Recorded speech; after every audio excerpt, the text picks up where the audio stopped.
Matthew chapter 26, verse 47. Jesus' betrayal and arrest.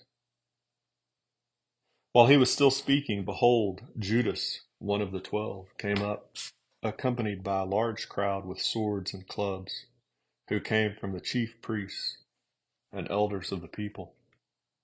Now he who was betraying him gave them a sign, saying, "Whomever I kiss, he is the one.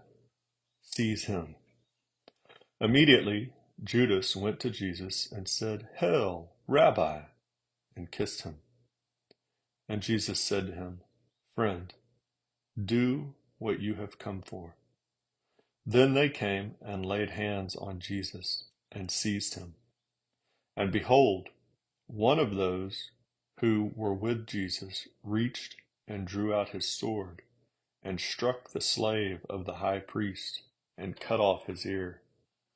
Then Jesus said to him, "Put your sword back into its place, for all those who take up the sword shall perish by the sword.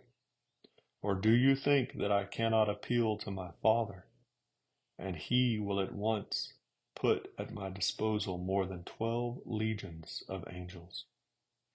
How then will the scripture be fulfilled, which say that it must happen this way?"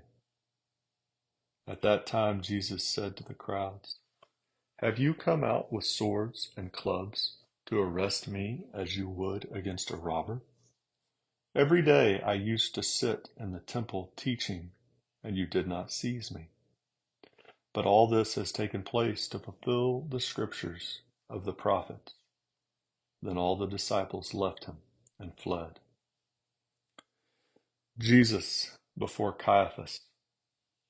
Those who had seized Jesus led him away to Caiaphas the high priest, where the scribes and the elders were gathered together. But Peter was following him at a distance, as far as the courtyard of the high priest, and entered in and sat down with the officers to see the outcome. Now the chief priests and the whole council kept trying to obtain false testimony against Jesus, so that they might put him to death. They did not find any, even though many false witnesses came forward. But later on 2 came forward and said, "This man stated, 'I am able to destroy the temple of God and to rebuild it in 3 days.'" The high priest stood up and said to him, "Do you not answer? What is it that these men are testifying against you?"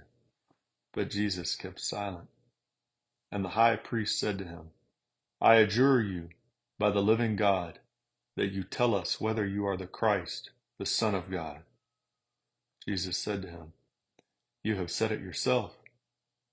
Nevertheless, I tell you, hereafter you will see the Son of Man sitting at the right hand of power and coming on the clouds of heaven." Then the high priest tore his robes and said, "He has blasphemed. What further need do we have of witnesses? Behold, you have now heard the blasphemy. What do you think?" They answered, "He deserves death." Then they spat in his face and beat him with their fists, and others slapped him and said, "Prophesy to us, you Christ. Who is the one who hit you?"